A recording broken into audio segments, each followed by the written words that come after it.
Hello दोस्तों, आप सभी लोगों का स्वागत है। पिछले क्लास में हम लोगों ने प्रियम्बल और संविधान सभा के बारे में देखा था। आज हम लोग देखेंगे मौलिक अधिकार। अभी ध्यान रखने की बात यह है कि जो भी बीपीएससी में जो इम्पोर्टेंट टॉपिक है, जो बार बार ज़्यादा सवाल पूछा जाता है, पहले मैं उसी को करवाने का प्रयास कर रहा हूँ। उसके बाद अगर टाइम मिलेगा तो हम लोग और भी टॉपिक को हम लोग अच्छे से पढ़ेंगे, ठीक है। तो आइए हम लोग शुरू करते हैं फंडामेंटल राइट्स यानी मौलिक अधिकार। मौलिक अधिकार होता क्या है? मौलिक अधिकार का मतलब कि संविधान के द्वारा कुछ अधिकार दिए जाते हैं आम जनता को। अगर आपके मौलिक अधिकारों का अगर कोई हनन कर रहा है तो आप उसके लिए सीधे कोर्ट में जा सकते हैं, आप सीधे सुप्रीम कोर्ट भी जा सकते हैं, ठीक है ना। तो आइए हम लोग थोड़ा देखते हैं कि मौलिक अधिकार होता क्या है, कितने मौलिक अधिकार हैं, उसमें क्या क्या विशेषताएं की गई है। तो दो तीन बात हम लोग को पहले समझना है कि मौलिक अधिकार का जो वर्णन किया गया है वो किया गया है भारतीय संविधान के भाग 3 में तथा अनुच्छेद 12 से 35 में मौलिक अधिकारों के वर्णन किया गया है। तो हम लोग दो बात याद रखेंगे कि मौलिक अधिकार का वर्णन किस भाग में किया गया है। तो मौलिक अधिकार का वर्णन भारतीय संविधान के भाग 3 में तथा अनुच्छेद जो है वो 12 से 35 के बीच में उसका वर्णन किया गया है, ठीक है। आइए देखते हैं। बोला है कि भारतीय संविधान के भाग 3 तथा अनुच्छेद 12 से लेकर 35 में मौलिक अधिकारों का वर्णन किया गया है। बात लिखा गया है, भारत में मूल अधिकार का सर्वप्रथम मांग स्वराज विधेयक 1895। सवाल पूछेगा कि भारत में मौलिक अधिकारों का मांग सबसे पहले कब किया गया? तो भारत में मौलिक अधिकारों का मांग सर्वप्रथम स्वराज विधेयक 1895 में की गई थी। 1925 ईस्वी में एनी बेसेंट ने कॉमनवेल्थ ऑफ इंडिया, इनकी बुक है कॉमनवेल्थ, के बिल के माध्यम से तथा 1928 में मोतीलाल नेहरू ने नेहरू रिपोर्ट के माध्यम से इसकी मांग की। यानी और सिंपल पूछा जाए तो मौलिक अधिकारों का मांग बहुत पहले से की जा रही है, 1895 ईस्वी से की जा रही है। उसके बाद 1925 में एनी बेसेंट कॉमनवेल्थ के विधेयक के माध्यम से तथा 1928 में मोतीलाल नेहरू ने नेहरू रिपोर्ट के माध्यम से इसकी मांग की। फिर बोला है कि 1931 में कराची कांग्रेस के कराची अधिवेशन में जवाहरलाल नेहरू द्वारा लिखित मूल अधिकार प्रस्ताव स्वीकार किया गया। 1945 में भारत के संविधान के संबंध में सर तेज बहादुर सप्रू, कौन? 1945 में तेज बहादुर सप्रू द्वारा पेश की गई रिपोर्ट में कहा गया था कि भारतीय संविधान में मूल अधिकारों को शामिल किया जाना चाहिए, मूल अधिकारों को शामिल किया जाना चाहिए, ठीक है ना। ये सब हिस्ट्री के बारे में बात करें कि कब कब क्या मांग की गई। आगे देखते हैं। संविधान के भाग 3 द्वारा प्रदत्त मूल अधिकार राज्य के विरुद्ध दिए गए हैं, राज्य के विरुद्ध दिए गए हैं, न कि सामान्य व्यक्तियों के विरुद्ध। व्यक्तियों के अनुचित कृत्यों के विरुद्ध साधारण विधि में उपलब्ध विचार उपलब्ध होते हैं। फिर बोला है कि अनुच्छेद 13 क्लॉज 2 के अनुसार राज्य ऐसी कोई विधि नहीं बना सकता। ये राज्य के बारे में बात कर रहा है कि अनुच्छेद 13 क्लॉज 2 के अनुसार राज्य ऐसी कोई विधि नहीं बना सकता जो मूल अधिकारों को कम करती है तथा छीनती है। यदि राज्य ऐसी कोई विधेयक बनाता है तो वह उल्लंघन की मात्रा तक शून्य होगी। किसी भी विधि, उपविधि अथवा कार्यकारिणी के आदेश द्वारा यदि मूल अधिकारों का अतिक्रमण होता है तो उसे न्यायालय में चुनौती दी जा सकती है। यानी कहने का मतलब ये है, यहाँ पे सिंपल ये बात बोल रहा है कि अगर आपके मौलिक अधिकार, राज्य अगर ऐसा कोई कानून बना रहा है जो आपके हम लोग के आम आदमी के मौलिक अधिकारों का हनन होगा या मौलिक अधिकारों अगर लग रहा है कि हम लोगों से मौलिक अधिकारों को छीना जा रहा है, उस केस में आप न्यायालय में जा सकता है और न्यायालय में आप चुनौती दे सकते हैं। ये बात इतना बोला है, ठीक है। आगे देखते हैं।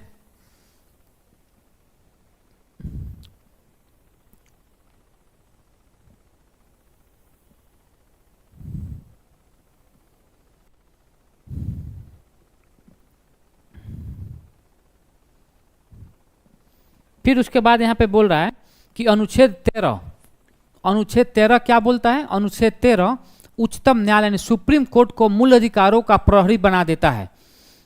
उच्चतम न्यायालय की न्यायिक पुनर्विलोकन, जुडिशियल रिव्यू जिसको बोलते हैं, उच्चतम न्यायालय न्यायिक पुनर्विलोकन की शक्ति के अंतर्गत ऐसी विधियों को असंवैधानिक घोषित कर सकता है यानी अनुच्छेद 13 क्लॉज 2 के अनुसार राज्य ऐसा कोई भी विधेयक नहीं बना सकता।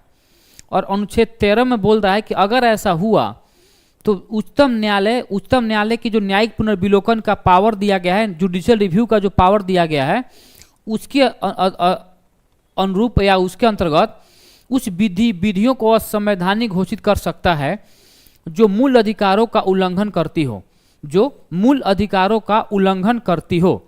ठीक है, आगे देखते हैं। आगे बोला है कि शंकरी प्रसाद बनाम भारत संघ 1951, शंकरी प्रसाद बनाम भारत संघ 1951 और सज्जन सिंह बनाम राजस्थान सरकार 1964 के मामले में उच्चतम न्यायालय ने यह निर्णय दिया कि अनुच्छेद 368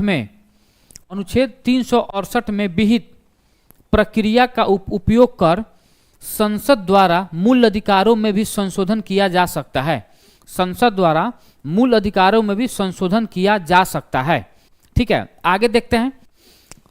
यहाँ पे बोला है कि शंकरी प्रसाद जो केस आया था 1951 में, और उसके बाद सज्जन सिंह और राजस्थान सरकार 1964 में जब बात किया गया था, तो इसमें उच्चतम न्यायालय ने निर्णय दिया कि अनुच्छेद 368 में विहित प्रक्रिया का उपयोग कर संसद द्वारा मूल अधिकारों में भी संशोधन, यानी मूल अधिकार में संशोधन किया जा सकता है। यह सुप्रीम कोर्ट बोली है 1951 के शंकरी प्रसाद भारत संघ केस में और 1964 के सज्जन सिंह बनाम राजस्थान सरकार में। फिर बोला है कि लेकिन गोलकनाथ बनाम पंजाब राज 1967, गोलकनाथ जो केस आई थी 1967 में के मामले में उच्चतम न्यायालय ने उक्त निर्णय के विरुद्ध 5-6 के बहुमत के द्वारा यह बात किया, 5-6 बहुमत से निर्णय दिया, 5-6 बहुमत से यह निर्णय दिया कि अनुच्छेद 368 के अधीन संसद को मूल अधिकारों की में संशोधन की शक्ति प्राप्त नहीं है। यानी पहले बात की जा रही है कि भाई मौलिक अधिकारों में संशोधन किया जा सकता है अनुच्छेद 368 के तहत, लेकिन जो गोलकनाथ केस आया था 1967 में, इसमें सुप्रीम कोर्ट अपने ही डिसीजन को ओवरराइड कर दी, और ओवरराइड करके बात बोली सुप्रीम कोर्ट कि भाई अनुच्छेद 368 के तहत मौलिक अधिकारों में संशोधन नहीं किया जा सकता है। उसके बाद केशवानंद भारती बनाम केरल राज्यवाद 1973 के मामले में उच्चतम न्यायालय ने पुनः यह स्थापित किया कि संसद को मौलिक मूल अधिकार सहित, केशवानंद भारती केस में सुप्रीम कोर्ट ने डिसीजन सुनाई कि मूल अधिकार सहित संविधान के किसी भी भाग में संशोधन किया जा सकता है, परंतु ऐसा कोई संशोधन नहीं होगा जिससे संविधान के मौलिक ढांचों को आघात पहुंचता हो, या संविधान के जो मूलभूत ढांचा है, जो बेसिक स्ट्रक्चर हो, उसमें किसी प्रकार से कोई छेड़छाड़ नहीं होनी चाहिए। यहाँ पे 2-3 सवाल पूछता है कि जो मौलिक अधिकार है, ये जो मौलिक अधिकार है संविधान के या किस केस में या किस वाद में मूल ढांचा का या बेसिक स्ट्रक्चर के बारे में चर्चा की गई है। तो बेसिक स्ट्रक्चर के बारे में जो चर्चा की गई है वो की गई है केशवानंद भारती बनाम केरल राज्यवाद 1973। आगे देखिए, भारतीय संविधान में नागरिकों को 6 प्रकार के मौलिक अधिकार प्रदान किए गए हैं। भारतीय संविधान में नागरिकों को 6 प्रकार के मौलिक अधिकार प्रदान किए गए हैं, लेकिन यहाँ पर ध्यान देंगे कि पहले 7 प्रकार के मौलिक अधिकार हम लोग को प्रदान किए गए थे। यानी भारतीयों को पहले 7 प्रकार के मौलिक अधिकार प्रदान किए गए थे, लेकिन वर्तमान में 6 प्रकार के मौलिक अधिकार है। तो एक प्रकार के मौलिक अधिकार कौन था? तो 44वें संविधान संशोधन 1978 के द्वारा जो संपत्ति का अधिकार था, राइट टू प्रॉपर्टी, संपत्ति का जो अधिकार था, उसको मौलिक अधिकारों के श्रेणी से हटा दिया गया है और उसका अभी वर्णन किया गया है अनुच्छेद 300 क्लॉज ए में उसका वर्णन किया गया है। अनुच्छेद 300 क्लॉज ए में वर्णन किया गया। देखिए बता रहा है कि संविधान के भाग 3 के मूल अधिकारों की एक समान विशेषता यह है कि वे राज्य के विरुद्ध व्यक्ति को प्रदान किए गए हैं, लेकिन कुछ अधिकार न केवल राज्यों के विरुद्ध बल्कि प्राइवेट व्यक्तियों के विरुद्ध भी प्राप्त है। उदाहरण के लिए, अगर किसी व्यक्ति से, यहाँ पे बोल रहा है कि उदाहरण के लिए सार्वजनिक स्थलों के उपयोग के बारे में भेदभाव का प्रतिषेध अनुच्छेद 15(2) है। अस्पृश्यता का प्रतिषेध अनुच्छेद 17 है। विदेशी उपाधि स्वीकार करने का परिच्छेद 18 क्लॉज 3 सब क्लॉज 4। मानव के दुर्व्यापार का प्रतिषेध अनुच्छेद 23। खतरनाक कारखानों आदि में बालकों के नियोजन का प्रतिषेध अनुच्छेद 24। ये सारे के सारे सरकार के विरुद्ध न देकर ये सारे के सारे किसी प्राइवेट व्यक्तियों के विरुद्ध भी दिया गया है कि अगर कोई आपका प्राइवेट व्यक्ति भी अगर आपके मौलिक अधिकारों का हनन कर रहा है तो आप उसके लिए कोर्ट में जा सकते हैं। ये बात यहां पर बताई जा रही है। ठीक है, आगे देखते हैं।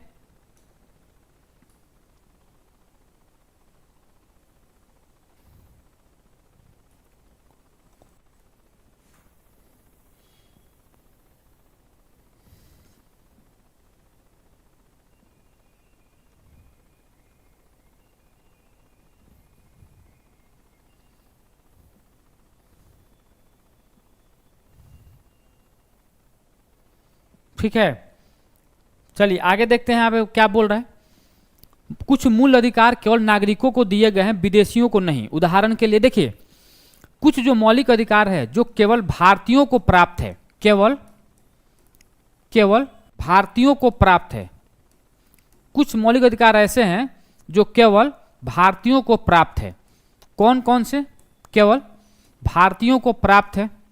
वो कौन कौन से मौलिक अधिकार है तो देखेंगे। अनुच्छेद 15, 16, 19, 29 और 30 ये ऐसे मौलिक अधिकार हैं जो केवल भारतीयों को प्राप्त है, न कि विदेशियों को प्राप्त है। यहां पर दिया है 15, 16, 19, 29 और 30 ये केवल भारतीयों को प्राप्त है। कुछ मौलिक अधिकार सभी व्यक्तियों को प्राप्त है, चाहे वे विदेशी हो या भारतीय नागरिक। उदाहरण के लिए अनुच्छेद 14, 22 और 25 से 28। यानी कुछ ऐसे मौलिक अधिकार हैं जो विदेशियों को प्राप्त भी है और भारतीयों को भी प्राप्त है, जिसमें 14 अनुच्छेद 14 है, अनुच्छेद 22 है, अनुच्छेद 25 है, 26 है, 27 है और 28 है। ये सारे के सारे हम लोग बात करेंगे। अभी यहाँ पे बहुत बोल रहा है कि इनमें से कौन सा ऐसा मौलिक अधिकार है जो केवल भारतीयों को प्राप्त है। तो केवल भारतीयों को जो प्राप्त है वो है अनुच्छेद 15 में, अनुच्छेद 16, अनुच्छेद 19, अनुच्छेद 29 और अनुच्छेद 30। उसके बाद बोल रहा है कुछ ऐसे भी मौलिक अधिकार हैं जो भारतीयों तथा विदेशियों दोनों को प्राप्त है, विदेशियों दोनों को प्राप्त है। जैसे अनुच्छेद 14 है, अनुच्छेद 22 है, अनुच्छेद 25 है, अनुच्छेद 26 है, अनुच्छेद 27 है, अनुच्छेद 28 है। ये सारा चीज हम लोग को याद करके रखना है अच्छे से। ठीक है, आइए उसके बाद हम लोग आगे बात करते हैं। उसके बाद देखिए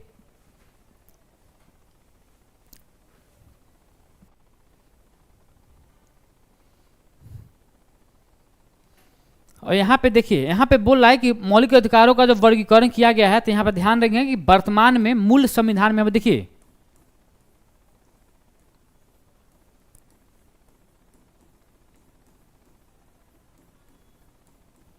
मूल संविधान में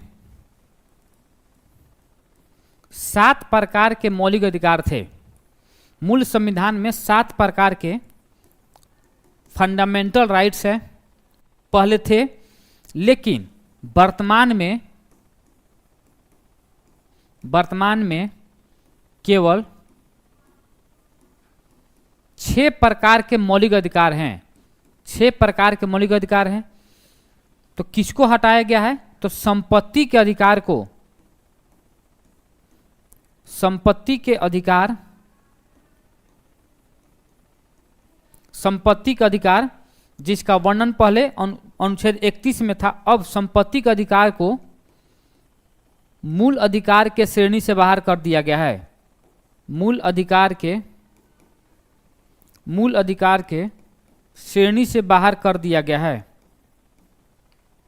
श्रेणी से बाहर कर दिया गया है और अब उसको लीगल राइट्स बना दिया गया है। अब उसको लीगल राइट्स बना दिया गया है। लीगल राइट्स का वर्णन किस अनुच्छेद में है?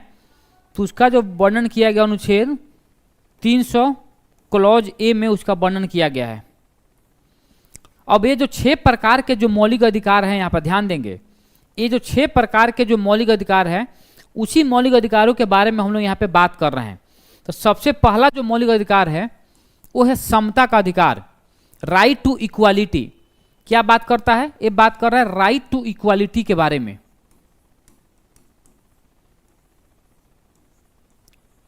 Right to equality, right to equality के बारे में बात कर रहा है, अनुच्छेद 14 से लेकर अनुच्छेद 18 के बीच में।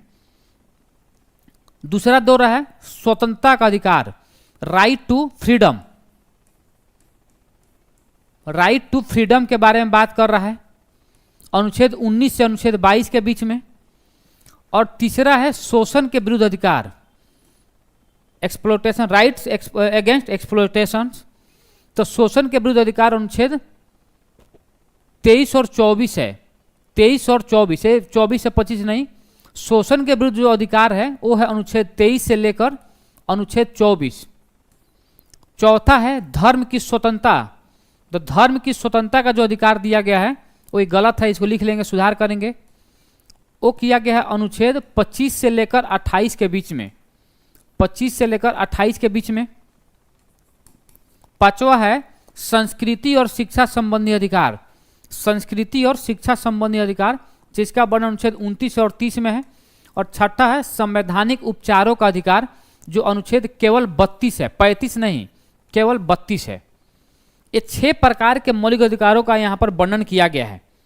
ये 6 प्रकार के मौलिक अधिकारों का वर्णन किया गया है, उसी के बारे में यहाँ पे हम लोग एक एक करके बात करेंगे कि अनुच्छेद 14 में क्या है, अनुच्छेद 15 में क्या है, अनुच्छेद 16 में क्या है, अनुच्छेद 17 में क्या है, अनुच्छेद 18 में क्या है। इन तमाम चीज़ों के बारे में हम लोग बात करेंगे। पहला है समता का अधिकार, अनुच्छेद 14 से 18। स्वतंत्रता का अधिकार अनुच्छेद 19 से 22। शोषण के विरुद्ध अधिकार अनुच्छेद 23 और 24। धर्म की स्वतंत्रता का अधिकार अनुच्छेद 25 से 28। संस्कृति और शिक्षा संबंधी अधिकार अनुच्छेद 29 और 30। और संवैधानिक उपचारों का अधिकार अनुच्छेद 32। अब एक एक करके हम लोग यहाँ पर बात करेंगे, ठीक है। मुझे उम्मीद है कि इतना सारा आप लोग समझ गए होंगे, अच्छे से समझ गए होंगे। उस समझ गए तो फिर हम लोग यहाँ पर देखेंगे चीज़ों को। आइए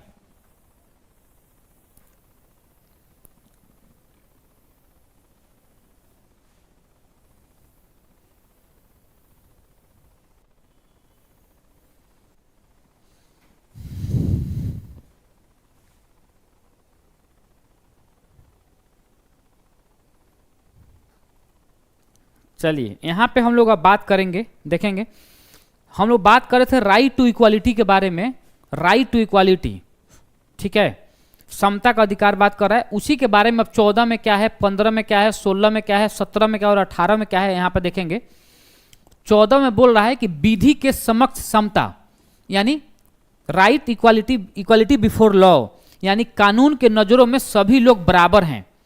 अनुच्छेद 14 में बोल रहा है कि विधि के समक्ष समता, इक्वालिटी बिफोर लॉ, यानी कहने का सिंपल मतलब ये बोला है कि जो कानून है भारत में, उस कानून के नज़रों में सभी लोग बराबर हैं।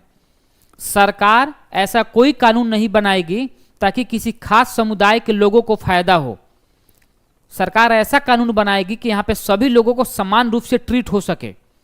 उसके बाद बात कर रहा है कि विधि के समक्ष, विधि का समान संरक्षण, यानी सबको समान संरक्षण भी दिया जाएगा विधि का, कानून का, तो कानून का सबको समान संरक्षण भी दिया जाएगा।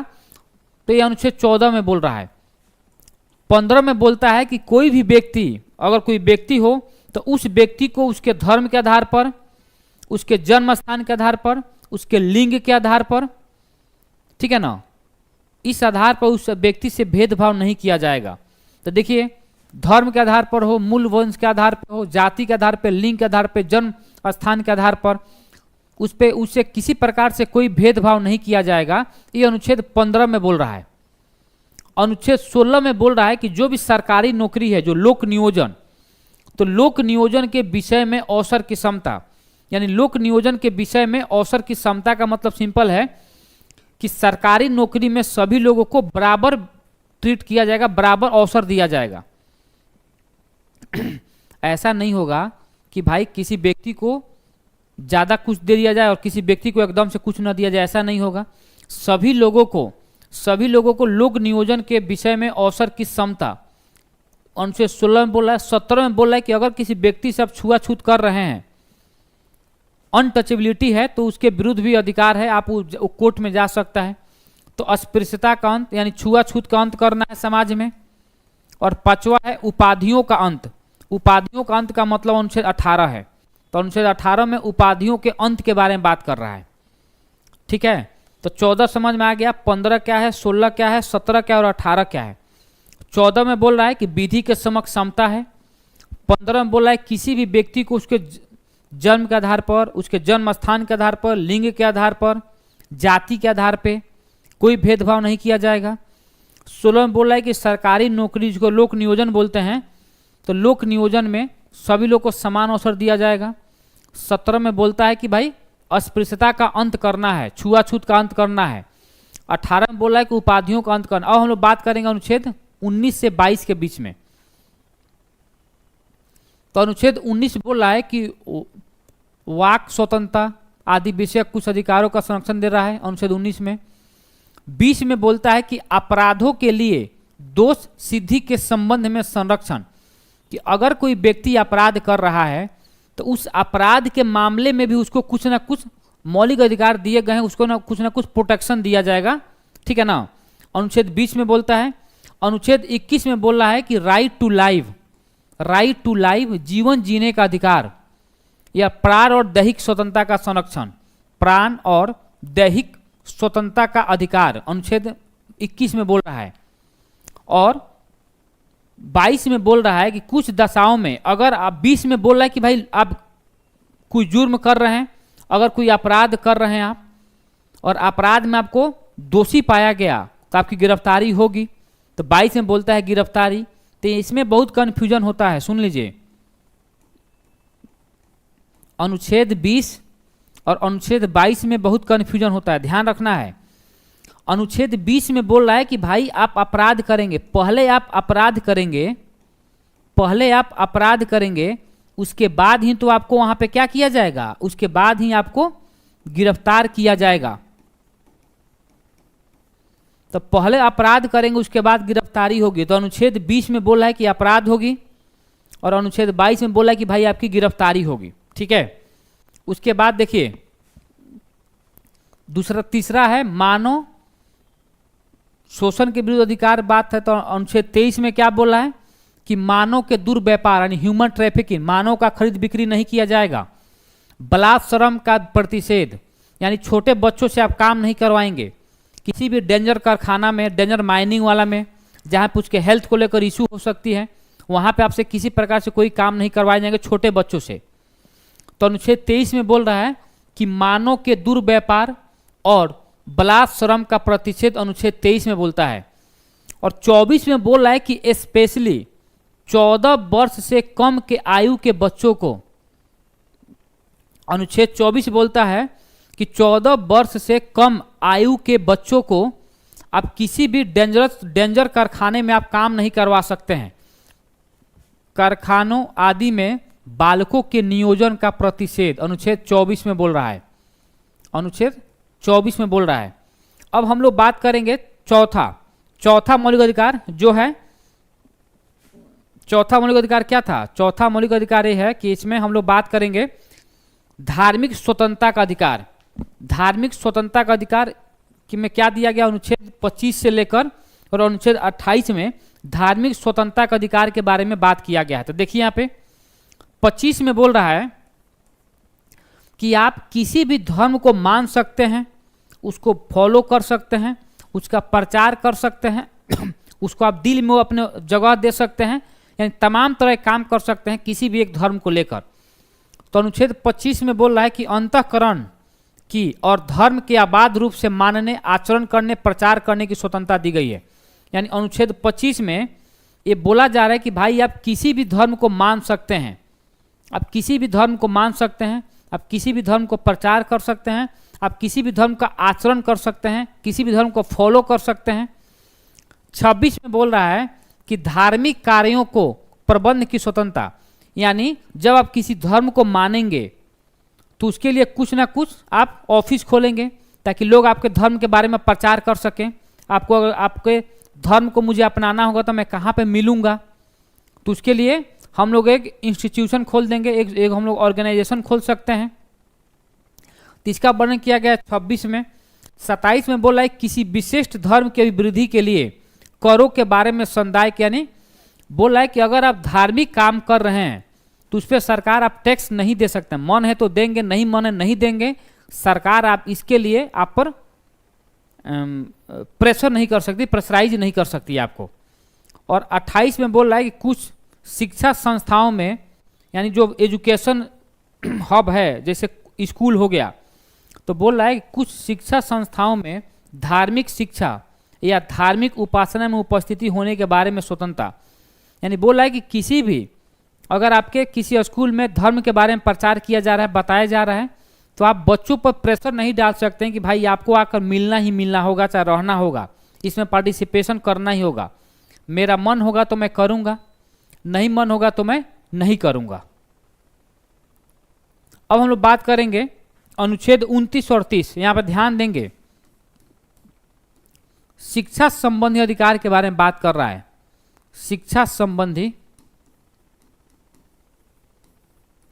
पांचवा है शिक्षा संबंधी अधिकार, पांचवा है शिक्षा संबंधी अधिकार, जिसमें मैंने बात किया था, जिसका वर्णन अनुच्छेद 29 से लेकर 30 के बीच में बात की गई। लेकिन ध्यान देंगे अनुच्छेद 29 हो या अनुच्छेद 30 हो, दोनों ही केवल अल्पसंख्यकों के बारे में बात की गई है, केवल अल्पसंख्यकों के बारे में, अल्पसंख्यकों के बारे में बात की है। तो अनुच्छेद 29 हो या 30 हो, दोनों ही अल्पसंख्यक के बारे में बात किया है। ठीक है, तो अब देखिए 29 में क्या बोला है, अल्पसंख्यक वर्गों के हितों का संरक्षण। अनुच्छेद 29 में बोल रहा है कि अल्पसंख्यक का जो जिससे भी अल्पसंख्यकों का हित जुड़ा है, आप एजुकेशन को लेकर बात कर सकते हैं, आप उसके सामाजिक दशाओं के बारे में बात कर सकते हैं, उसके इतिहास के बारे में बात कर सकते हैं। तो अनुच्छेद 30 में बोल रहा है, अनुच्छेद 29 है। और अनुच्छेद 30 बोल रहा है कि आप स्पेशली अल्पसंख्यकों के शिक्षण संस्थाओं की स्थापना कर सकते हैं, उसके एजुकेशन सिस्टम में ला सकते हैं, और प्रशासन करने का अल्पसंख्यक वर्गों का अधिकार अनुच्छेद 30 में बोल रहा है। अब अनुच्छेद 32 जो बात करता है संवैधानिक उपचारों का अधिकार, जो संवैधानिक उपचारों का अधिकार है, उसमें पहला जो 32 में बोलता है संवैधानिक उपचारों का अधिकार। संवैधानिक उपचारों का अधिकार का सिंपल मतलब ये हुआ कि अगर आप किसी प्रकार से, अगर आपका किसी कोई व्यक्ति मौलिक अधिकारों का हनन कर रहा है, यहाँ पर देखेंगे, मैं छठा बता रहा हूँ, लास्ट वाला यहाँ पे, यहाँ बोल रहा है कि अगर कोई भी व्यक्ति अगर आपके मौलिक अधिकारों को हनन कर रहा है तो आप तो उस टाइम सुप्रीम कोर्ट अनुच्छेद 32 के द्वारा रीट जारी कर सकती है, WRIT रीट जारी कर सकती है, और रीट जारी करके आपके मौलिक अधिकारों से फिर से वापस दिलवाने का काम करेगी। और अनुच्छेद 32 के द्वारा सुप्रीम कोर्ट 5 प्रकार के रीट जारी करती है, 5 प्रकार के।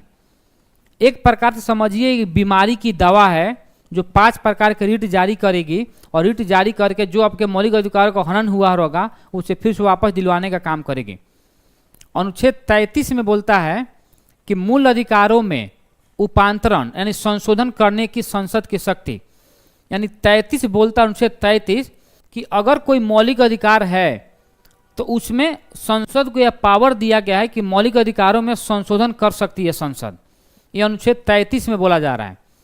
34 में बोल रहा है कि अगर कहीं पे मार्शल लॉ है, जहाँ पे मार्शल लॉ है, जैसे बोला कि सैनिक कानून वाले क्षेत्रों में जहाँ पे सैनिकों का कानून लागू होता है, वैसे क्षेत्रों में मूल अधिकारों पर प्रतिबंध, अगर कहीं पे मार्शल लॉ लागू हो रहा है तो उस केस में, उस स्थिति में कोई भी सेना ये नहीं कह सकता है कि आप उनके मौलिक अधिकारों का हनन हो रहा है, ऐसा नहीं कह सकते हैं, क्योंकि अभी मामला वहाँ पे गड़बड़ है।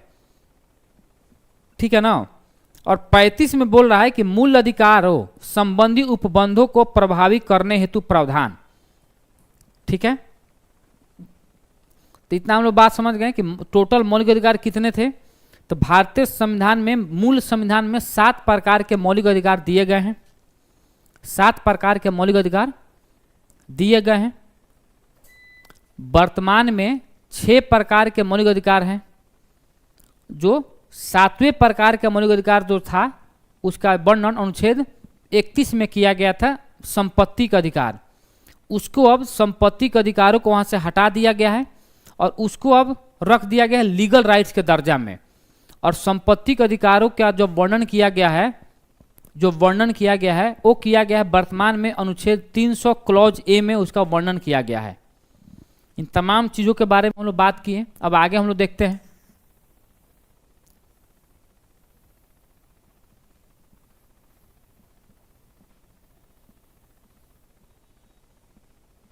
चलिए,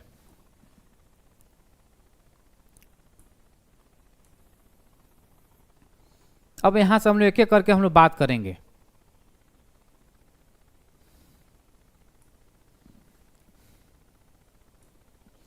आइए तो है ना, यहाँ पे हम लोग बात करते हैं। अगर किसी को कोई डाउट हो तो एक बार हमसे सवाल कर सकते हैं। आप लोग किसी को कोई डाउट हो तो एक बार सवाल कर सकते हैं।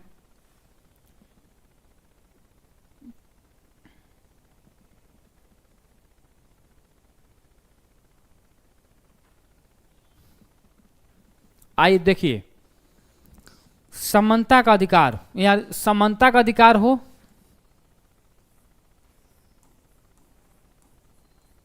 या समता का अधिकार हो, समानता का अधिकार हो या समता का अधिकार हो। देखिए यहाँ पे बोल रहा है कि समानता का अधिकार पहला मौलिक अधिकार है जिसका वर्णन अनुच्छेद 14 से लेकर 18 तक में किया गया है। अनुच्छेद 14 विधि के समक्ष समता और विधि का समान संरक्षण का अधिकार। इसमें पहली पदावली ब्रिटेन से ली गई है। यानी सवाल पूछता है कि विधि के समक्ष समता, इक्वालिटी बिफोर लॉ कहाँ से लिया गया है? तो इक्वालिटी बिफोर लॉ यानी विधि के समक्ष समता ब्रिटेन से ली गई है, जिसका अर्थ है कि कानून के सामने सभी व्यक्ति बराबर हैं। दूसरी पदावली विधि का समान संरक्षण। अगर विधि के समान संरक्षण के बारे में बात किया जाए तो यह लिया गया है अमेरिका से। कहाँ से लिया गया है? अमेरिका से लिया गया है, जिसका समान अर्थ है कि समान परिस्थितियों में पाए जाने पर कानून सभी व्यक्तियों के साथ समान व्यवहार करेगा। यानी दोनों ही केस में इक्वलिटी के बारे में बात कर रहा है। दोनों ही केस में इक्वलिटी के बारे में बात कर रहा है। लेकिन अगर पूछ दिया कि विधि के समक्ष समता कहाँ से ली गई है, तो विधि के समक्ष समता ब्रिटेन से ली गई है। और विधि का समान संरक्षण कहाँ से लिया गया है? तो विधि का समान संरक्षण यूएसए से लिया गया है। आगे देखते हैं कि अनुच्छेद 15 राज्य को यह आदेश देता है कि वह किसी भी, अनुच्छेद 15 बोला है कि अनुच्छेद 15 राज्य को यह आदेश देता है कि वह किसी भी नागरिक के साथ धर्म, जाति, मूल वंश, लिंग या जन्म स्थान के आधार पर भेदभाव नहीं करेगा। अनुच्छेद 16 बोल रहा है, देखिए अनुच्छेद 15 का अधिकार केवल भारतीय नागरिकों को ही प्रदान किए गए हैं, विदेशियों को नहीं। मैंने पहले बताया भी है। उसके बाद आगे बोल रहा है कि अनुच्छेद 15 क्लॉज 2 सार्वजनिक स्थानों पर भेदभाव का निषेध करता है। यानी कोई भी जो पब्लिक प्लेस है, जो सार्वजनिक स्थल है, वहां पे आपके साथ कोई भी व्यक्ति आपके साथ भेदभाव नहीं कर सकता है।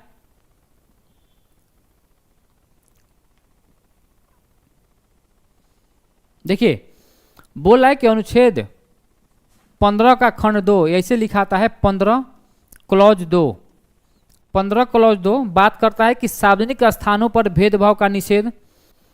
15 का खंड 3 यानी 15 क्लॉज 3 राज्य को स्त्रियों और बालकों के लिए विशेष प्रावधान करने की शक्ति प्रदान करता है। यानी अनुच्छेद 15 में बात किया गया कि वह स्पेशली वुमेन्स के बारे में बात करता है और स्पेशली वह बालकों के बारे में बात करता है। उसके बाद 15(4) अनुच्छेद 15 क्लॉज 4 प्रथम संवैधानिक संशोधन द्वारा जोड़ा गया। पहला बात है कि इसको कब जोड़ा गया? 15(4) को प्रथम संविधान संशोधन 1951 के द्वारा जोड़ा गया। इसमें राज्य द्वारा सामाजिक और शैक्षिक दृष्टि से पिछड़े वर्गों तथा अनुसूचित जाति और अनुसूचित जनजाति का उन्नति के लिए विशेष उपबंध करने की शक्ति प्रदान की गई है। के लिए विशेष उपबंध करने की शक्ति प्रदान की गई है। सरकारी सेवाओं का आरक्षण का प्रावधान अनुच्छेद 15(4) के आधार पर ही किया गया है। पहला बात है कि 15(4) मूल संविधान में नहीं था, इसे प्रथम संविधान संशोधन 1951 के द्वारा जोड़ा गया और इसी में बात कर रहा है आरक्षण रिजर्वेशन का जो प्रावधान किया गया है ये 15(4) में ही किया गया है। ठीक है, 15(4) में ही किया गया है। आगे हम लोग बात करेंगे। इस प्रकार 15 के खंड 3 और अनुच्छेद 15(1) और 2, ठीक है, अनुच्छेद 16 में क्या बोलता है? अनुच्छेद 16 में बोल रहा है कि लोक सेवाओं में अवसर की समता, यानी सरकारी जॉब में सबको अवसर मिले। अनुच्छेद 16 के खंड 2 में कहा गया है कि राज्य के अधीन किसी नियोजन या पद के संबंध में केवल धर्म, मूल वंश, जाति, लिंग, जन्म स्थान, उद्भव, निवास या इनमें से किसी के आधार पर न तो किसी नागरिक को अपात्र माना जाएगा और न ही कोई विभेद किया जाएगा। और अनुच्छेद 16 क्लॉज 4, अनुच्छेद 16 क्लॉज 4 के अनुसार राज्य पिछड़े हुए नागरिकों के किसी वर्ग के पक्ष में, अनुच्छेद 16(4) क्या बोल रहा है कि राज्य अगर जो लोग पिछड़े हैं वो इकोनॉमिक पिछड़े हों या सामाजिक स्तर पर पिछड़े हों, वैसे पिछड़े लोगों को राज्य के अधीन सेवाओं में पर्याप्त प्रतिनिधित्व नहीं है, यानी देखा जाए कि अगर वैसे लोगों जिनका समाज में पर्याप्त प्रतिनिधित्व नहीं है तो उनके लिए सरकार उनके नियुक्तियों या पदों के लिए आरक्षण की व्यवस्था करेगी, नियुक्तियों पदों के लिए आरक्षण की व्यवस्था करेगी।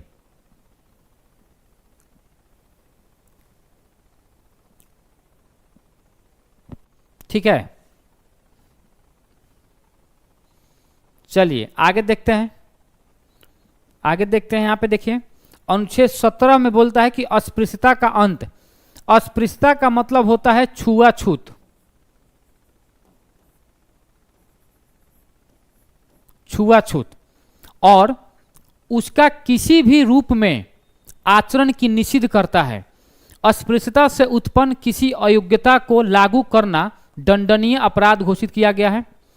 सरकार ने 1955 में अस्पृश्यता अपराध अधिनियम पारित किया। बाद में 1976 में संशोधित करके सिविल अधिकार संरक्षण अधिनियम 1976 पारित किया, जो आप प्रवित है। यानी सिंपल बातें बोल रहा है, जो लिखा है उस पर नहीं जाना है, बस ध्यान देने की बात यह है कि अनुच्छेद 17 बोलता है कि छुआछूत का अंत होना चाहिए। समाज में किसी भी लोग से छुआछूत का भेदभाव अगर होगा तो दंडनीय अपराध है। आगे बोल रहा है कि अनुच्छेद 18 में क्या बोलता है कि अनुच्छेद 18 उपाधियों का अंत के बारे में बात कर रहा है। उपाधियों का अंत के बारे में क्या क्या प्रावधान किए गए हैं देखेंगे। पहला बोल रहा है कि राज्य सेना संबंधी या शिक्षा संबंधी सम्मान के सिवाय और कोई उपाय नहीं प्रदान करेगा। दूसरा बोल रहा है कि भारत का कोई नागरिक किसी विदेशी राज्य से कोई उपाधि स्वीकार नहीं करेगा, किंतु यदि वह उपाधि स्वीकार करता है तो उसे राष्ट्रपति से पूर्व अनुमति लेनी होगी। अगर कोई व्यक्ति विदेशियों से बाहर से कोई उपाधि ग्रहण कर रहा है तो उनको पहले राष्ट्रपति से अनुमति लेनी होगी। लेकिन शैक्षणिक उपाधि छोड़कर अगर आप डॉक्टरेट उपाधि ले रहे हैं, डॉक्टर बन रहे हैं, कुछ और बन रहे हैं तो उपाधि ले सकते हैं। इसके अलावा उपाधियों के बारे में बात कर रहे हैं यहाँ पे। भारत सरकार 1954 से भारत रत्न, पद्म विभूषण, पद्म भूषण और पद्म श्री जैसे पुरस्कार देना शुरू किया था, किंतु 1977 में जनता पार्टी की सरकार ने इन उपाधियों का अंत कर दिया। अंत में फिर 1980 में कांग्रेस की सरकार ने पुनः देना शुरू किया। यानी 54 से ही देना शुरू कर दिया गया था भारत रत्न, पद्म विभूषण, पद्म भूषण। लेकिन 1977 में जब जनता पार्टी की सरकार बनी तो उस टाइम उन्होंने क्या किया कि सारी उपाधियों को खत्म कर दिया। लेकिन फिर से 1980 में जब सरकार बनी कांग्रेस की, इंदिरा गांधी मुख्यमंत्री प्रधानमंत्री बनी थी, उस टाइम फिर से इसे शुरू कर दिया गया था।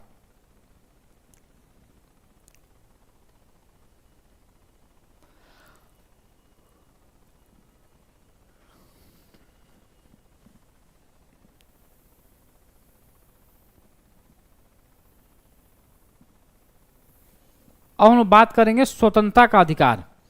हम लोग बात करेंगे स्वतंत्रता का अधिकार। तो जो हम लोग स्वतंत्रता का अधिकार के बारे में जो हम लोग बात करेंगे, जिसका वर्णन अनुच्छेद 19 से लेकर अनुच्छेद 22 तक किया गया है। अनुच्छेद 19 जो है वह भारत के नागरिकों को 6 बुनियादी स्वतंत्रताओं की गारंटी देता है। क्या क्या देखेंगे, इसको कैसे याद करेंगे, इसको याद करने का हम लोग थोड़ा प्रयास करते हैं। देखिए 6 प्रकार के मौलिक अधिकारों के बारे में बात की गई है। जो 6 प्रकार का अनुच्छेद 19 में 6 प्रकार के बारे में बात की गई है। पहला बोल रहा है कि हम लोग को बोलने की आज़ादी है। मान लीजिए कि सरकार है, हम लोग स्टूडेंट हैं, हम लोग स्टूडेंट हैं और सरकार से कोई डिमांड करेंगे तो हम लोग पहले बोलेंगे। सरकार अगर हम लोग को बोलने से बात नहीं मानेगी तो हम लोग फिर शांतिपूर्वक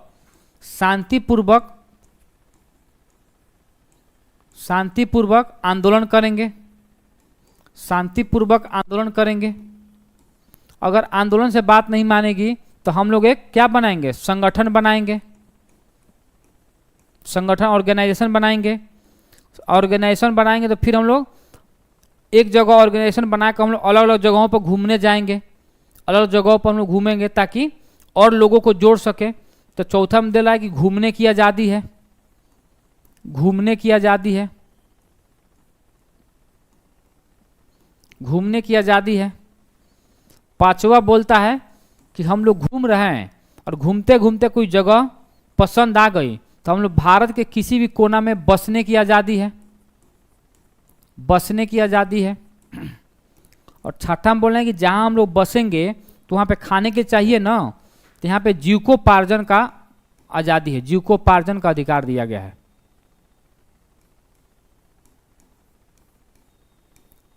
यही 6 प्रकार के बारे में बात की जाए, इसी के बारे में हम लोग अभी देखेंगे। वहाँ पे दिया है, आइए देखते हैं उसमें क्या क्या दिया है।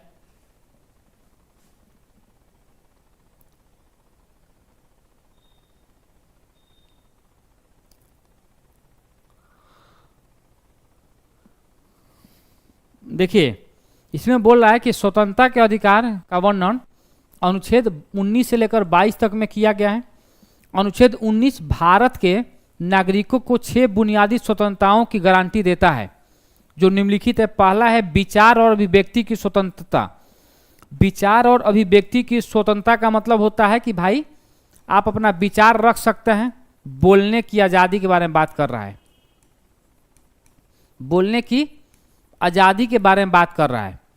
यहीं पे देता है कि प्रेस की स्वतंत्रता। प्रेस की स्वतंत्रता का वर्णन किस अनुच्छेद में किया गया है, तो प्रेस की स्वतंत्रता का वर्णन भी अनुच्छेद 19 में ही किया गया है। उसके बाद बीच में बोल रहा है कि बिना हथियारों के शांतिपूर्वक सम्मेलन की स्वतंत्रता। बिना अधिकार के आप आंदोलन कर सकते हैं। बिना अधिकार के आप आंदोलन कर सकते हैं, ठीक है ना, कर सकते हैं ना। तो यहाँ पे हम लोग कर सकते हैं। आगे देखिए चौथा है कि संघ, तीसरा है कि संघ बनाने की स्वतंत्रता। अभी मैंने बताया था ऑर्गेनाइजेशन बना सकते हैं, संगठन बना सकते हैं। संगठन बनाने की स्वतंत्रता। चौथा बोल रहा है कि भारत के राज्य क्षेत्र में स्वतंत्र भ्रमण की स्वतंत्रता, यानी हम लोग भारत के किसी भी राज्य में घूम सकते हैं। पांचवा बोल रहा है कि भारत के किसी भी भाग में निवास करने तथा बस जाने की स्वतंत्रता। और छठा बोल रहा है कि आजीविका या व्यापार या कारोबार की स्वतंत्रता। जहाँ रहेंगे वहाँ पे खाने का तो कुछ ना कुछ चाहिए ना, तो खाने के बारे में यहाँ पर बात कर रहा है अनुच्छेद 6 में। चलिए आगे देखते हैं। उपयुक्त स्वतंत्रताएं राज्य के विरुद्ध सभी नागरिकों को प्राप्त है, लेकिन यह कोई आत्यंतिक या असीमित अधिकार नहीं है। यानी ये अधिकार तो दिए गए हैं लेकिन एकदम अनलिमिटेड अधिकार नहीं है कि मौलिक अधिकार भी एक प्रकार से सबको सीमित अधिकार देने का काम करता है। आगे बोल रहा है विचार और अभिव्यक्ति की स्वतंत्रता में, विचार और अभिव्यक्ति की स्वतंत्रता में प्रेस की स्वतंत्रता तथा समाचारों को जानने का अधिकार भी सम्मिलित है। समाचारों को जानने का अधिकार भी सम्मिलित है। चलिए आगे हम लोग इसके बाद देखते हैं।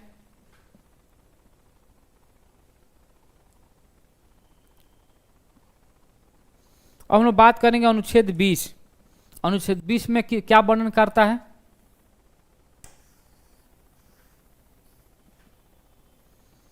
अब अभी मैंने बताया कि अनुच्छेद 20 और 22 में क्या अंतर है।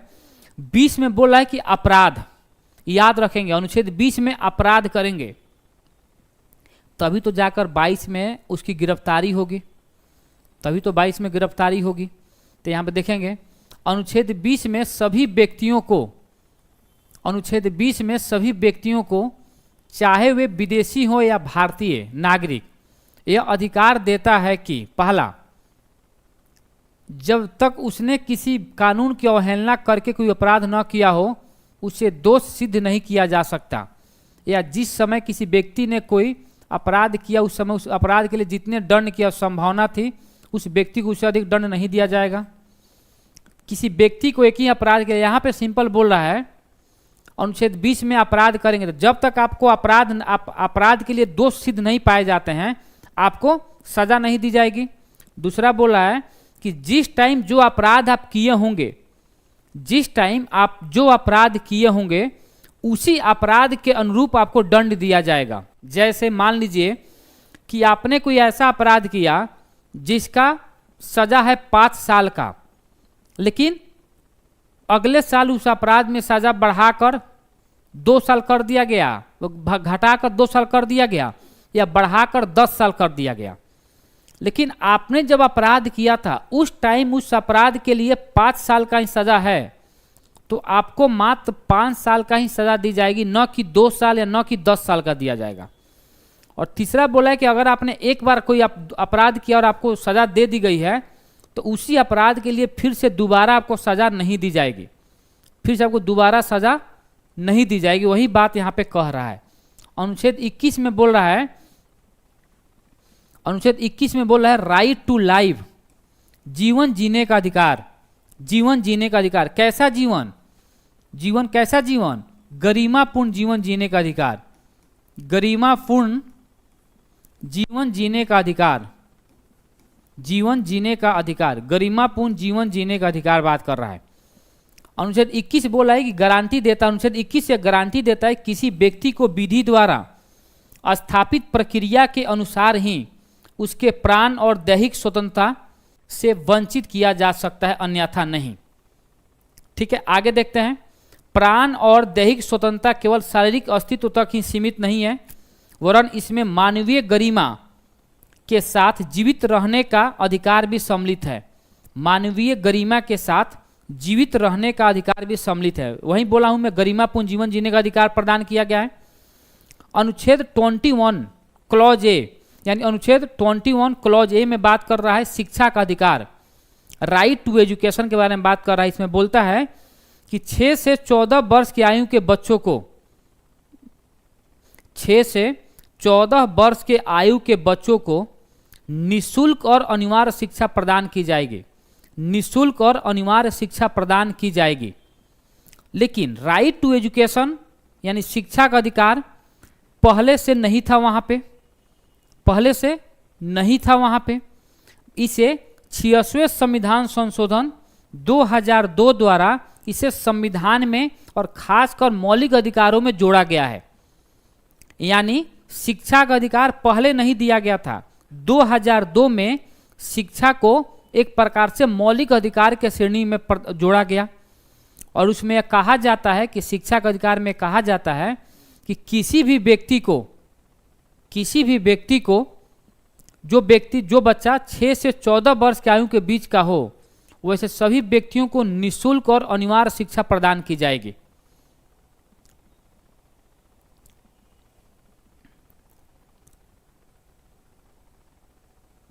चलिए अब हम लोग बात करेंगे, देखिए अब हम लोग बात करेंगे। अभी मैंने बताया कि 20 में बोल रहा है कि भाई आप अपराध करेंगे तो भाई आपकी गिरफ्तारी होनी तय है।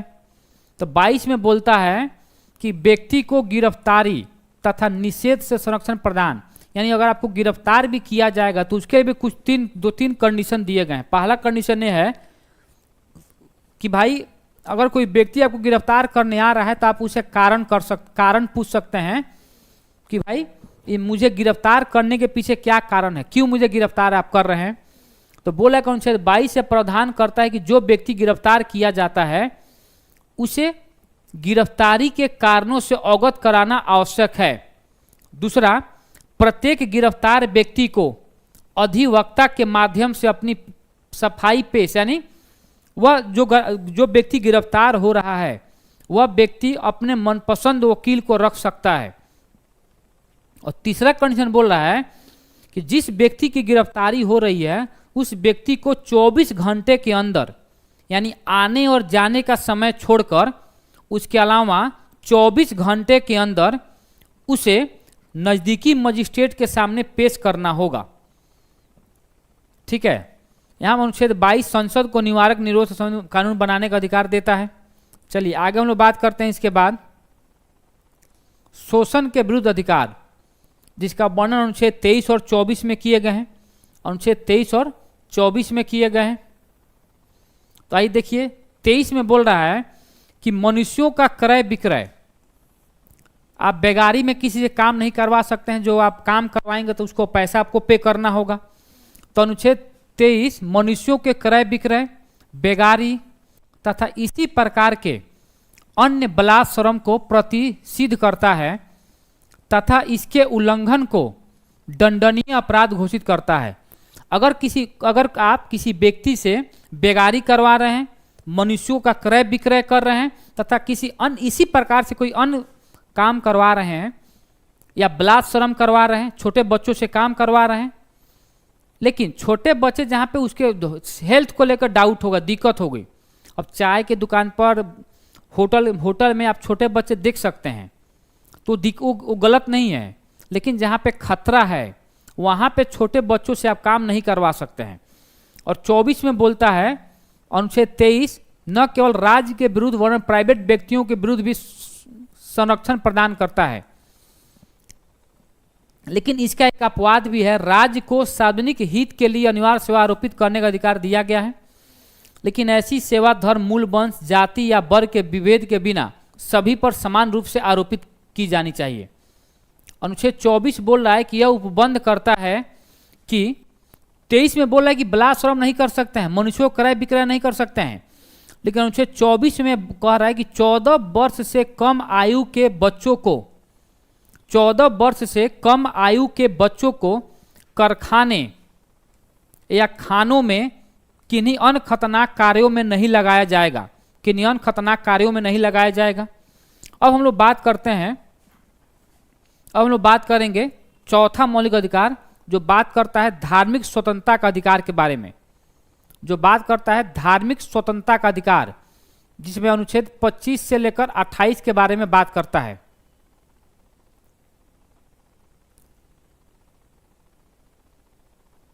ठीक है ना, आइए देखते हैं क्या बोल रहा है। भारत एक धर्मनिरपेक्ष राज्य है, भारत एक धर्मनिरपेक्ष राज्य है, अतः संविधान में अनुच्छेद 25 से 28 के अंतर्गत भारत के सभी व्यक्तियों को धर्म में विश्वास करने, धार्मिक कार्य करने एवं उनका प्रचार करने का अधिकार प्रदान किया गया है। 25 में बोलता है कि अनुच्छेद 25 से प्रावधान करता है, अनुच्छेद 25 कहता है कि आप कोई भी व्यक्ति किसी भी धर्म को मान सकता है, उसका आचरण कर सकता है, उसको फॉलो कर सकता है। वही बात यहाँ बोल रहा है कि अनुच्छेद 25 से प्रावधान करता है कि सभी व्यक्तियों को अंतःकरण की स्वतंत्रता और धर्म को अबाध रूप से मानने, आचरण करने और प्रचार करने का समान अधिकार है, किंतु धार्मिक स्वतंत्रता का यह अधिकार लोक व्यवस्था, सदाचार, स्वास्थ्य के आधार पर प्रतिबंधित किया जा सकता है। अनुच्छेद 26 में बोल रहा है कि सभी धार्मिक संप्रदायों तथा उनकी शाखाओं को यह अधिकार देता है कि वे धार्मिक और मूर्त प्रयोजनों के लिए संस्थाओं की स्थापना, यानी जो आप यहाँ पे धर्म 25 में जो आप धर्म मान रहे हैं उसके लिए आप संस्था स्थापित कर सकते हैं, उसका पोषण कर सकते हैं और उन्हें संपत्ति के स्वामित्व, अर्जन और प्रबंध का अधिकार होगा। 27 में बोल रहा है कि अगर आप धार्मिक काम कर रहे हैं और उससे जो पैसा कलेक्ट हो रहा है तो आप उस पर टैक्स नहीं दे सकते हैं। टैक्स देने के लिए कोई बाध्य नहीं करेगा, अगर मन है तो आप टैक्स दे सकते हैं, अगर नहीं है तो आप टैक्स देने के लिए कोई आपको बाध्य नहीं कर सकता है। तो 27 बोल रहा है कि कहा गया है कि किसी भी व्यक्ति को किसी विशेष धर्म की अभिवृद्धि या उसके पोषण में व्यय के लिए कोई कर अदा करने के लिए बाध्य नहीं किया जाएगा। और 28 में बोल रहा है, 28 से प्रावधान करता है कि जो विद्यालय पूरी तरह सरकारी राजकोष में चलाए जाते हैं, यानी जो विद्यालय पूर्ण रूप से सरकारी हैं, उनमें किसी प्रकार की धार्मिक शिक्षा नहीं दी जाएगी। और जो विद्यालय सरकार से आंशिक वित्तीय सहायता प्राप्त करते हैं अथवा जो राज्य द्वारा मान्यता प्राप्त हैं, उनमें विद्यार्थी या उसके संरक्षक के स्वीकृति के बिना दी जाने वाली धार्मिक शिक्षा के लिए बाध्य नहीं। यानी बोल रहा है सिंपल कि भाई शिक्षा, अगर जहाँ पे शिक्षा वाले काम किए जा रहे हैं, स्कूल चलाए जा रहे हैं, वहाँ पे आप किसी एक धार्मिक धर्म के बारे में बात नहीं करेंगे। जो सरकारी, एकदम से सरकारी स्कूल है, जो अर्ध सरकारी स्कूल है, वहाँ पर जो उसके संरक्षक हैं उनके बिना बात किए और किसी भी व्यक्ति पर बाध्य नहीं कर सकते हैं कि भाई आप आकर इसमें पार्टिसिपेट करें ही करें। अब हम लोग बात करेंगे संस्कृति और शिक्षा संबंधी अधिकार। तो मैंने एक बात आपको बताया था, आपको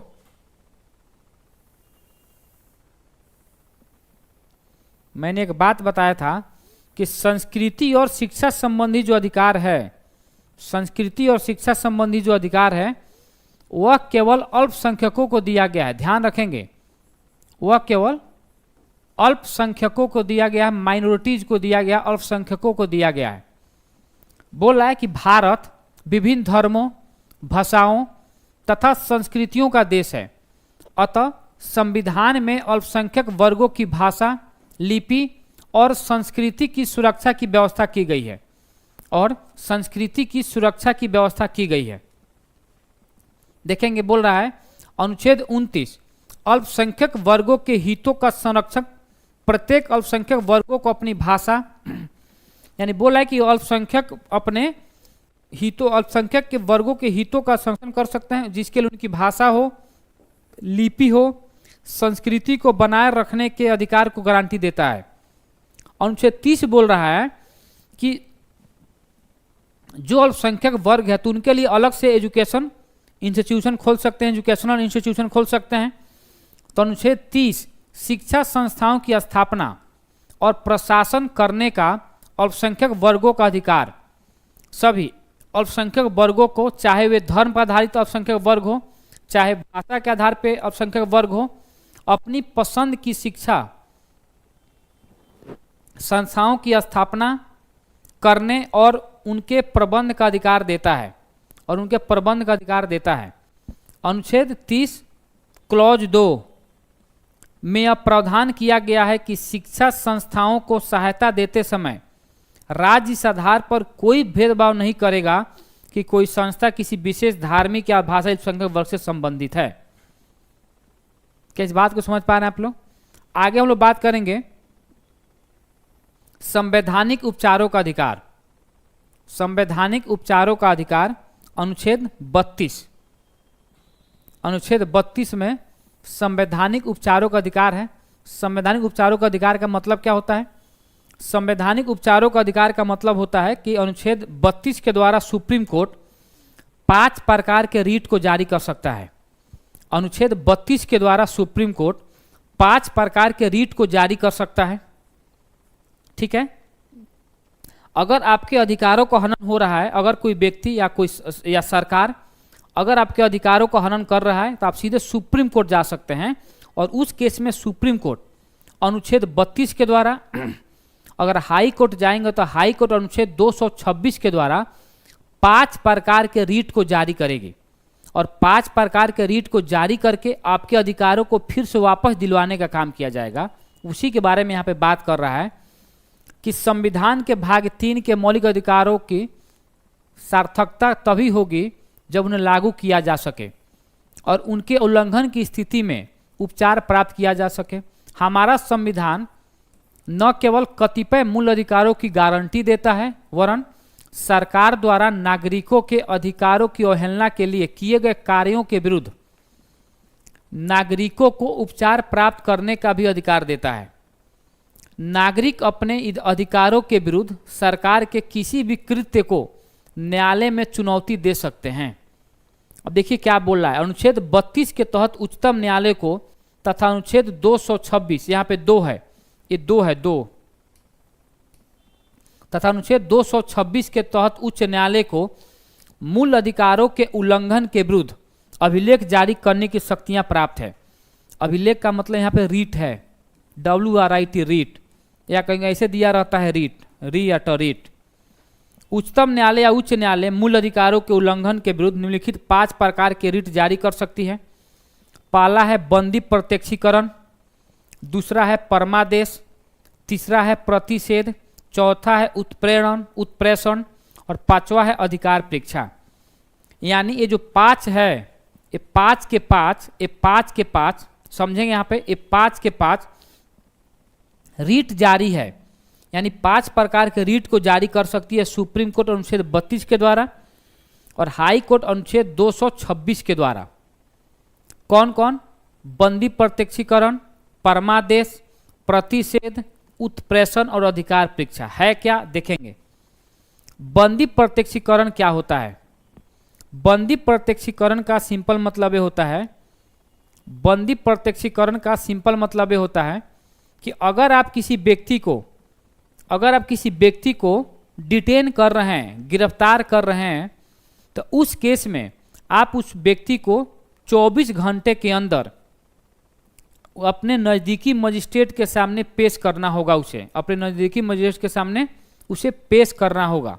उसी के बारे में यहाँ पे बात कर रहा है। देखिए, यह रीट यानी बंदी प्रत्यक्षीकरण रीट, यह रीट उस व्यक्ति के विरुद्ध जारी किया जाता है जो किसी अन्य व्यक्ति को निरोध का मतलब होता है डिटेन करना, निरोध में रखता है। इसमें गिरफ्तार करने वाले व्यक्ति को यह आदेश दिया जाता है कि 24 घंटे के अंदर वह उस व्यक्ति को दंडाधिकारी के समक्ष उपस्थित करे जिसको उसने गिरफ्तार किया है। इसमें यात्रा की अवधि सम्मिलित नहीं होती है। यात्रा की अवधि सम्मिलित नहीं होती है कि मतलब इसमें आने और जाने का समय छोड़कर, आने जाने का समय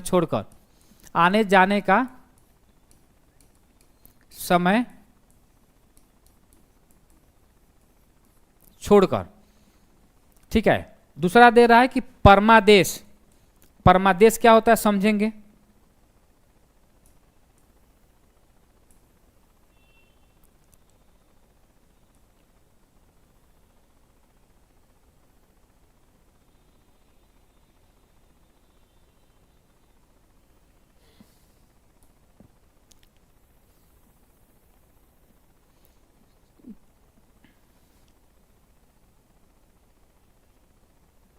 अब देखिए परमादेश क्या है, बोल रहा है कि यह रीट न्यायालय द्वारा उस समय जारी की जाती है जब कोई अपराधिकारी या न्यायिक अधिकारी अपने कर्तव्यों की अपेक्षा बढ़ते और न्यायालय रीट जारी करके उसे कर्तव्य, यानी बोल रहा है कि परमादेश का मतलब ये होता है कि अगर कोई अधीनस्थ न्यायालय या कोई अधिकारी अपने कर्तव्यों का अच्छे से निर्वहन नहीं कर रहा है तो उस टाइम सुप्रीम कोर्ट 5 प्रकार के रीट को जारी करके, परमादेश जारी करके यह बताएगा कि भाई आप अपना काम को अच्छे से करिए, आप अच्छे से काम नहीं कर रहे हैं। प्रतिषेध बोलता है कि हमेशा ये जो रीट जारी करेगा हमेशा उच्च न्यायालय अपने अधीनस्थ न्यायालय को जारी करें, यानी अपर न्यायालय लोअर न्यायालयों के लिए रीट जारी करती है। और यह बोल रहा है कि यह रीट अधीनस्थ न्यायालयों के विरुद्ध जारी की जाती है। इस रीट को जारी करके अधीनस्थ न्यायालयों को अपनी अधिकारता के बाहर, यानी बोल रहा है प्रतिषेध बोला है कि मान लीजिए कि कोई न्यायालय है, मान लीजिए कि ये हाई कोर्ट है और ये सुप्रीम कोर्ट है, तो हाई कोर्ट का अधिकार क्षेत्र यहाँ तक है। अगर हाई कोर्ट इस अधिकार क्षेत्र से बाहर होकर यहाँ पे काम कर रहा है तो तुरंत सुप्रीम कोर्ट क्या करेगा, रीट जारी करेगा। कौन वाला? प्रतिषेध वाला। और बोलेगा कि भाई आपका जो अधिकार क्षेत्र है आप यहाँ तक हैं, आप इसके बाहर काम नहीं कर सकते, आपका जो अधिकार क्षेत्र है इसी के अंतर्गत आप काम करें। वही बात यहाँ पे बोल रहा है कि यह रीट अधीनस्थ न्यायालयों के विरुद्ध जारी की जाती है। इस रीट को जारी करके अधीनस्थ न्यायालयों को अपनी आधिकारिता के बाहर कार्य करने से रोका जाता है। अगला है उत्प्रेषण।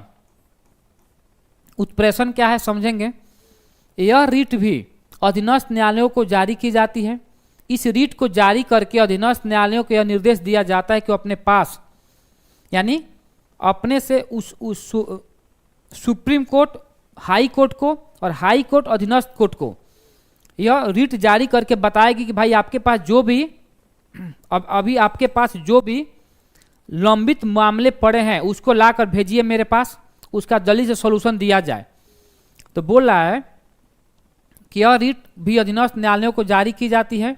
इस रीट को जारी करके अधीनस्थ न्यायालयों को यह निर्देश दिया जाता है कि वे अपने पास लंबित मुकदमों के न्याय निर्णयन के लिए उसे वरिष्ठ न्यायालय को भेजे। इस प्रकार प्रतिषेध और उत्प्रेषण दोनों रीटों का अधिकार एक से ही है, लेकिन प्रतिषेध रीट प्रारंभिक चरण में जारी की जाती है और उत्प्रेषण उत्तरवर्ती चरणों में। अधिकार परीक्षा क्या है? अधिकार परीक्षा द्वारा लोक पद पर बने किसी व्यक्ति से उसके पद पर बने रहने का औचित्य पूछा जाता है। ठीक है, आइए नेक्स्ट आते हैं।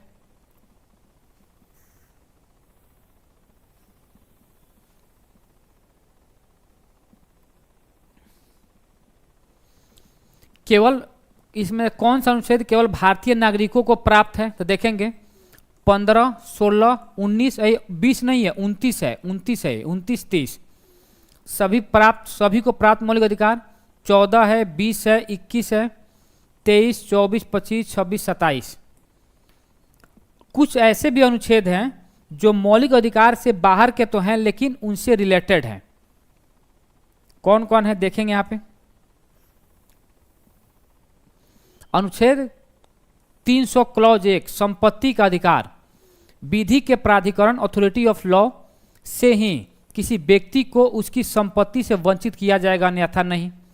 अनुच्छेद 301 व्यापार, बोल रहा है कि व्यापार हो, वाणिज्य हो और समागम हो, यानी फ्रीडम ऑफ ट्रेड है, कॉमर्स और इंटरकोर्स है की स्वतंत्रता इस भाग के अनुबंधों के अधीन रहते हुए भारत के राज्य क्षेत्र में, यानी बोल रहा है कि अनुच्छेद 301 कहता है कि भाई आप भारत के किसी भी राज्य में किसी भी कोना में आप व्यापार कर सकते हैं, इसकी स्वतंत्रता संविधान देती है।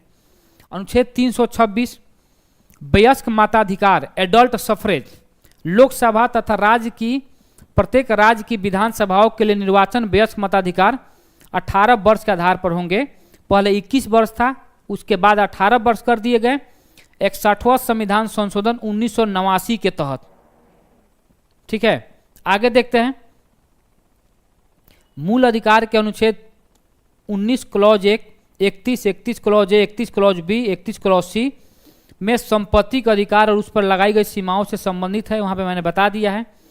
बस बात याद रखना है कि संपत्ति के अधिकार को मौलिक अधिकार के श्रेणी से कब बाहर किया गया, तो उसे 44वें संविधान संशोधन 1978 के द्वारा संपत्ति के अधिकार को संविधान के भाग 12 में अभी बोलेगा कि जो राइट टू प्रॉपर्टी है, राइट टू प्रॉपर्टी, उसके लिए किस अनुच्छेद में वर्णन किया गया है, तो उसके लिए अनुच्छेद 300 क्लॉज ए में वर्णन किया गया है। और अगर पूछ जाए भाग संविधान के किस भाग में, तो भाग 12 में उसका वर्णन किया गया है।